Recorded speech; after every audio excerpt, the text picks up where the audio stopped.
welcome back sa ating channel, Mr. Chong. So medyo malamig yung panahon ngayon.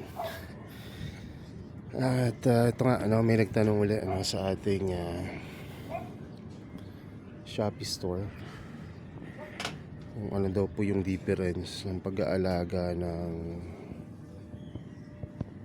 siguro Venus flytrap tsaka Picnicula. Yan, nagtatanong pa lang siya. So sagutin na natin kasi yung iba interested din malaman kung anong pagkakaiba. So kung mapapansin nyo dito sa growing area, mas mapapansin nyo na nandito yung mga BFT natin, Androceras and Nepenthes. Pagdating naman sa mga ping, mapapansin nyo nandito sila sa bandang loob. So ano yung dahilan kung bakit ganon? So dito natin ipapasok yung tanong niya. Anong pagkakaiba ng pag-aalaga ng ping and Venus flytrap? So isa-isahin natin. So una, pagdating sa light, ang BFT, sa BFT muna tayo. Ang BFT, ang gusto niya mas maaraw na lugar. Ayan, pagdating sa araw, mas gusto nila yung mas direkta, at mas patagal. Kahit na sobrang init, basta't moist ang medium mo, buhay yan. So kung may iba tayo, tingnan nyo yung nung umulan, nagkapasa-pasa. Ayun yung sinasabi ko sa inyo, pagka hindi nyo pinasok yung halaman nyo, which is mawawala rin yan after some time. So ayan sa BFT, mas gusto nila direct sunlight. Mas matagal na ma-expose sa sunlight, mas maganda. Kung hindi masyadong maaraw, okay lang yun. Kasi sa ibang araw naman, araw naman tulad ngayon, kahapon ulan ng ulan ngayon, kahit walang araw,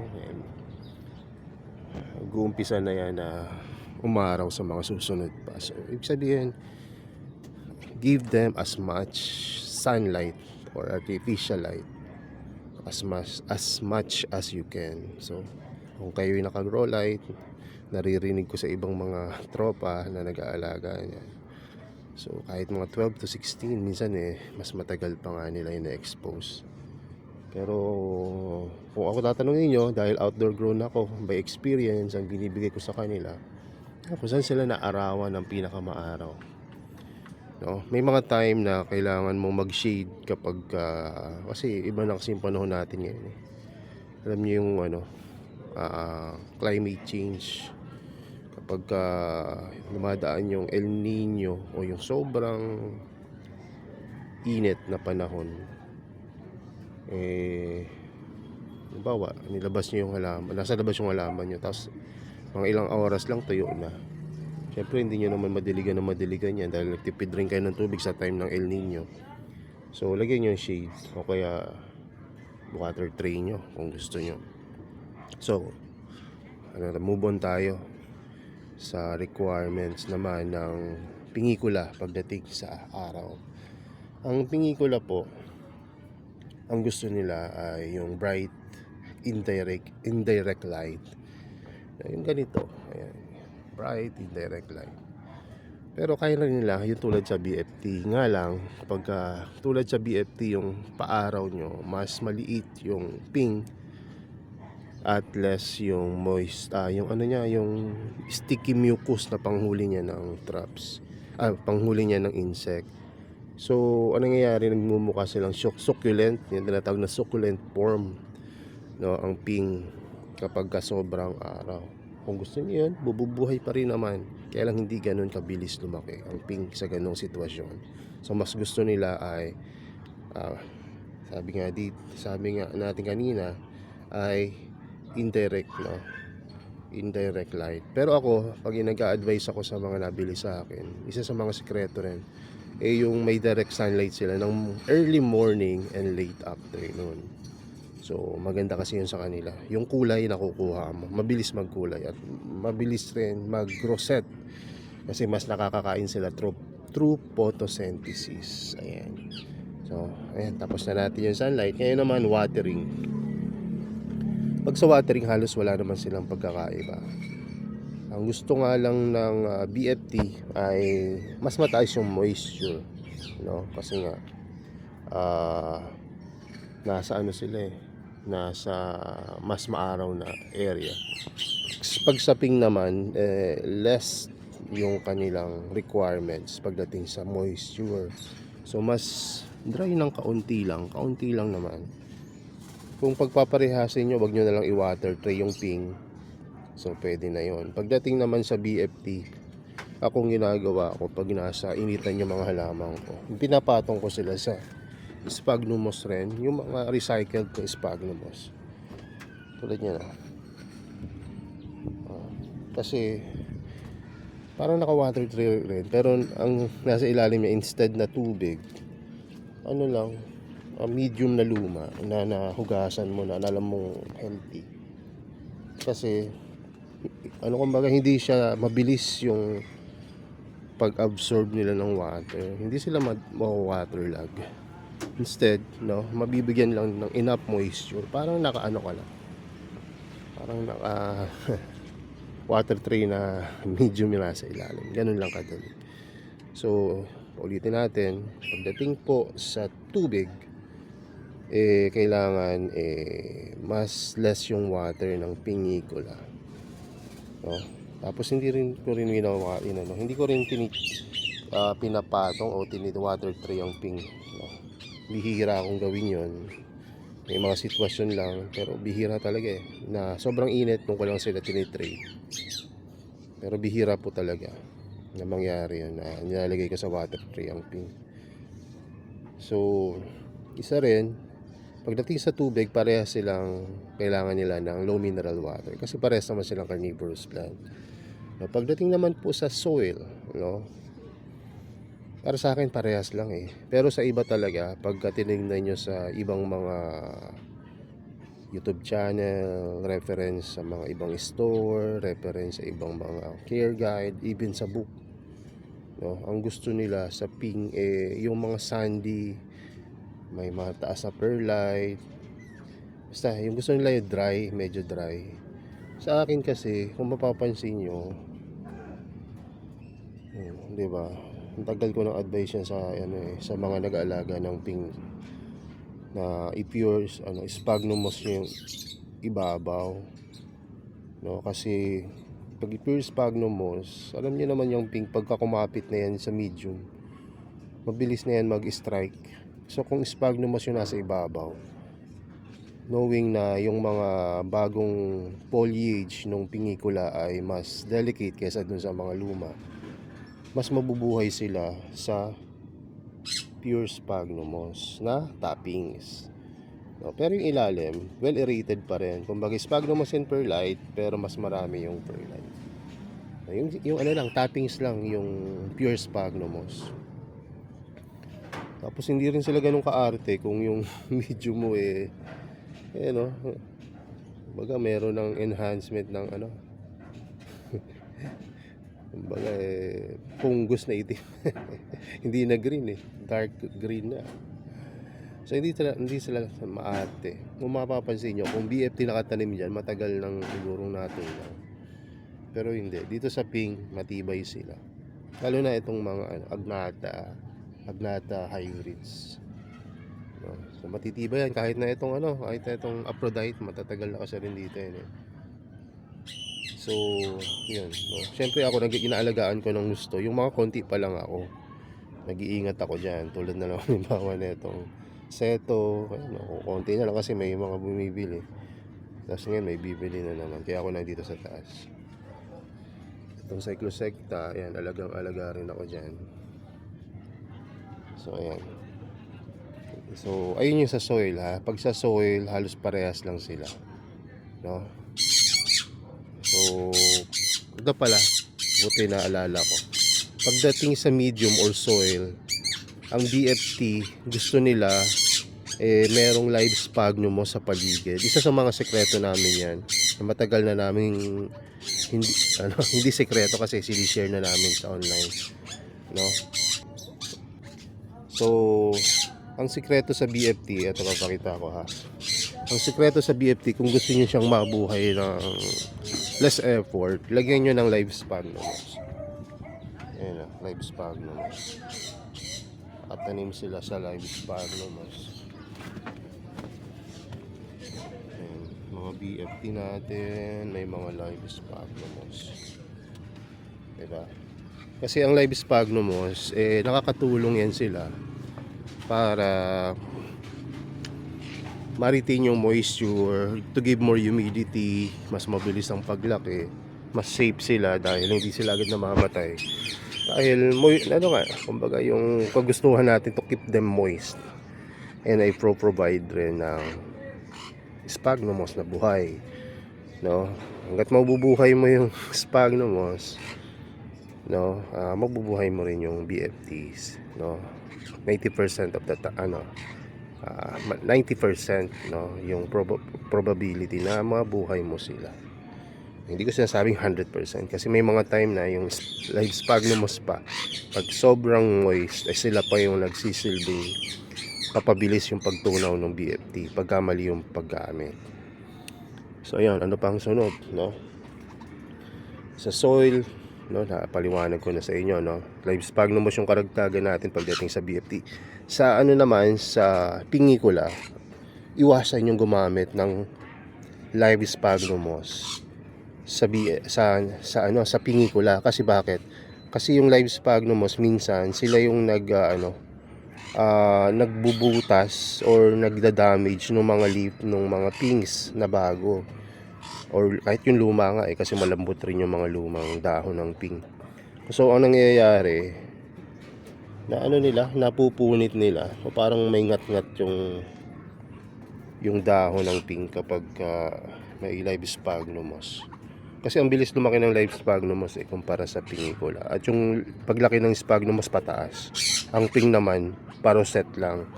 So kaya nabubutas nila yung dahon ng ping. So hindi naging ganun ka-healthy yung ping pagka nasa live sphagnumos. So yun lang yung observation ko ha. Kaya ang ginagamit ko dito karaniwan yung mga your sphagnumos pero hindi ganun ka yung live, no? So ganyan lang. So ano pa, pagdating naman sa feeding sa BFT, no, pwede yung mga usual na ginagawa natin, yung foliar feeding, yung pag-spray, pagpapakain ng manual, no, sa BFT, no, pa isa-isa per week or every other week, no. So pwede yun sa BFT. Pagdating naman sa ping, hindi mo kailangan pakainin na yung ping, maliban na lang kung halimbawa may nakita ka na patay ka lamok, gusto mong masayang yung no, baka masayang lang yung carcass ng lamok, pwede mo siyang ipatong sa pingikula para makain ng ping. Pero kung sasabihin yung kukulangin yung ping, hindi siya makakakain, lagi yung kumakain, araw-araw yung kumakain ng ping. Sa katunayan, tignan nyo to, hindi ko naman ito pinapakain, pero tingnan nyo, marami silang nakakain everyday kahit hindi mo sila pakainin. Diba? Tsaka kumbaga halos hanggat buhay ang dahon na yan, nakakakain yan. Hindi tulad ng BFT, once na nakakain na ng mga ilang beses, hindi na sila active, diba? So ang mga ping, nakakakain niya ng regular, kaya biro nyo nasa taas na to pero nakakakain pa rin sila. So ang ping di ganun kailangan laging pakainin. O ayun, mga dumi ng caterpillar galing sa taas. May uod pala siguro sa taas, nasasalo pa rin ng ping. So okay lang rin yan. Ayan, no? Ayun yung sa feeding, no? Pagdating naman sa dormancy, ang BFT may dormancy yan sila, no? May mga time kapag sobrang tanda na ng BFT mo, talagang hindi mo na mai-skip ang dormancy, nag-dormant sila. Ibig sabihin, parang natutulog, no? Hindi sila nagpo-produce ng maraming growth, hindi rin active yung trap. So ayun yung mga sign ng dormancy. Malaki naman yung halaman mo, pero bakit ganun? Hindi na sila lumalaki ngayon. So nagdo-dormant. So pag gano'n, hahayaan nyo lang. Sa time na hinahayaan nyo sila, so i-keep away nyo sila sa mga peste, sa mga problema ng water lag at iba-iba pa. So darating yung time na magigising rin yan. So mabubuhay ulit at dadami na mabilis ang BFT nyo. No? Yun nga lang, pag in-skip nyo na matagal, expect nyo na pag matagal na walang tulog, matagal rin yung tulog nun once na makatulog na siya. So I suggest na ilagay nyo siya sa mas less yung exposure sa sunlight para mas makapagpahinga sila ng mas maayos. At once ilabas nyo na yan, biglang ganda uli at dami yung mga BFT nyo. So pwede nyo rin i-try yung mga ibang mga suggestion ng mga hobbies natin nilalagay sa rep. No, pero hindi ko pa nagagawa yun. Sa tagal ko nag-aalaga, hindi ko pa ginagawa. So, ang ano pala, ang ping, walang dormancy. Ayun ang maganda sa ping, no? Ang BFT may dormancy. Ang pingikola, hindi siya nagdo-dormant. Kaya, hindi ba, panalo. Ayun rin yung dahilan. Kaya hindi ganun kamahal yung ping. Kasi lagi silang nadami. No? So, ang ping ay walang dormancy. Sa humidity, no? Ano kayang mas gusto ng ano? So ang ping daw, no, base sa mga gusto nila ay yung mas less humidity. No, pero sa akin bilang nag-aalaga ng ping dito sa tropical environment at sa outdoor, para sa akin mas gusto ng ping ang mas mataas na humidity, no. Hindi naman mataas na mataas, yung sakto lang na hindi sila masyadong nahanginan ng sobrang lakas at nainitan ng sobrang init. Pagdating sa BFT naman sa akin, ewan ko ha, mas buhay na buhay sila sa mas mahangin na lugar, no, kesa sa dito sa shaded. Kasi ang gusto nga ng BFT ay mas maaraw ayun lang yung ano ko ha. Pero sa base sa ibang mga reference, mas gusto daw ng ping na mas mataas, mas less picky pala ang ping, no, sabi nila ha, no. Pero para sa akin mas gusto ng ping yung mas mataas yung humidity kaysa sa BFT. No, magkakaiba naman. Kasi ako tinignan ko lang rin sa ibang mga para ma-compare ko yung na-experience ko dito sa pag-aalaga ng ping dito sa atin sa Pilipinas. Specifically sa Luzon, sa Cavite. No, mas nakikita ako na mas gusto ng ping na ayun, no, mas less yung nahanginan sila. Siguro dahil maliit yung ugat ng ping kumpara sa BFT, mas mahaba yung ugat ng Venus flytrap, no. So ping kasi tinan nyo, grabe kaliit ng tinan nyo, magbubuno tayo ng isa ng ping. Pasensyahan nyo na. Ayan, sige, ganyan lang, oh. Ganyan lang ang roots ng ping. So kaya nga kapag pinatong nyo yan, okay lang sa kanila, mabubuhay uli yan yung ping na yan. So ganun lang ang ping. Sa BFT mas mahaba, although hindi rin ganun ka-complex ang roots ng BFT, pero mas mahaba, 'di ba? So kaya siguro mas tumatagal yung BFT sa mas maaraw na lugar at mas less humidity, no? So hindi ko alam ewan ko sa iba, baka mas maganda nga yung more humidity. Kasi nakikita ko rin sa iba mas magaganda yung tubo ng BFT nila, lalo na nung nagtag-init. Ayan. So pagdating naman sa temperature ay halos parehas lang, no, yung kanilang requirements, no. Pero ito by experience na lang hindi ko na yung ibang reference. Kasi ibang reference syempre may mga winter sila diyan, tsaka mas okay sa kanila yung minsan nasa loob kasi nga pag winter namamatay yung plants nila pag sa labas. Pero sa atin dito sa Pilipinas, no, para sa akin pag sa temperature okay lang sa kanila na yung temperature natin dito na ganito kainit. Wag lang yung pag sobrang init. Iba kasi yung temperature sa sunlight, yung sunlight, direct sunlight.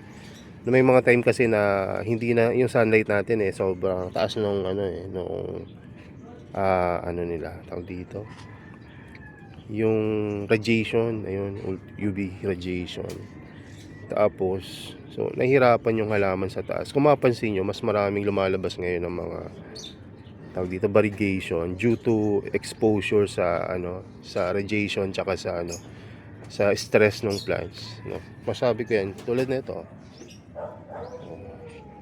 Maniwala ba kayong gaya lang yan, tapos nagbabarricade lang yan, hindi naman ganun kainit dito. Kung kita sa camera.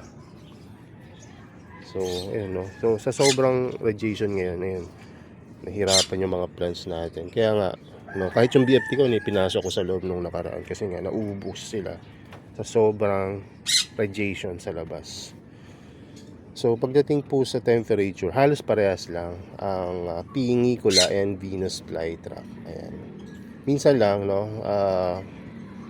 mas na-appreciate, actually parehas lang, appreciate na parehas yung lamig, no, pagdating sa temperature. Anyway, balik tayo naman sa potting, no. So sa mga ano po, no, sa mga Pingicula, no, okay lang sa kanila na mabababaw yung medium ninyo, no, okay lang sa kanila kahit na sobrang nipis na, buhay pa rin yung ping nyo. Pagdating naman sa BFT, mas gusto nila yung mas malalim. Siyempre pagka mas mahaba ugat, diba, mas appreciate nila yung mas malalim. Pero ako, halos parehas lang yung potting medium nila, at least 3 to 4 inches, no. Tapos ayun, ako minsan ina-overlap ko pa yung ibabaw, pinapatungan ko pa na mas mataas. Kasi bakit? Para mas less ako yung pagka nakalimutan ko magdilig, buhay pa rin sila. Kasi mas malaki yung paso mo, mas mataas, mas matagal matuyo. Yun nga lang, it require more water, no, kapag dinilig mo sila. Kasi nga, kung didiligan mo lang sila ng konti at nakapakalaki ng paso mo, tuyo rin agad yan. Kahit malaki pa yan. So, kailangan, no, diligan nyo rin sila ng mas regular kung malaki yung paso. Ayan. So, ano pa? So, sa summary, no, para sa akin, mas madaling mag-alaga ng Pingicula once na-acclimate na. Siyempre, once na ma-acclimate na yan, hindi tulad ng BFT na kailangan mong i-uproot or pagka ipopropagate mo, itong ping, kahit na parang pumitas ka lang ng isang petal o ng dahon ng ping, pwede mo nang ilapag at magtutubo na siya ng sarili niya. And after some time, meron ka na agad na baby na mga Pingicula, diba? So ganun lang kadali mag-propagate ng ping. Sa BFT naman halos ganun din, pero ano sila, nai-stress sila. Papansinin niyo yan kapag kumuha kayo ng traps ng BFT. Ang mangyayari dun sa mga traps ng BFT nyo, sa mga susunod na tubo nila ay mas maliliit. So ibig sabihin, mas naapektuhan ng BFT upon propagation. So pero hindi ko sinasabing mahirap i-propagate ang BFT.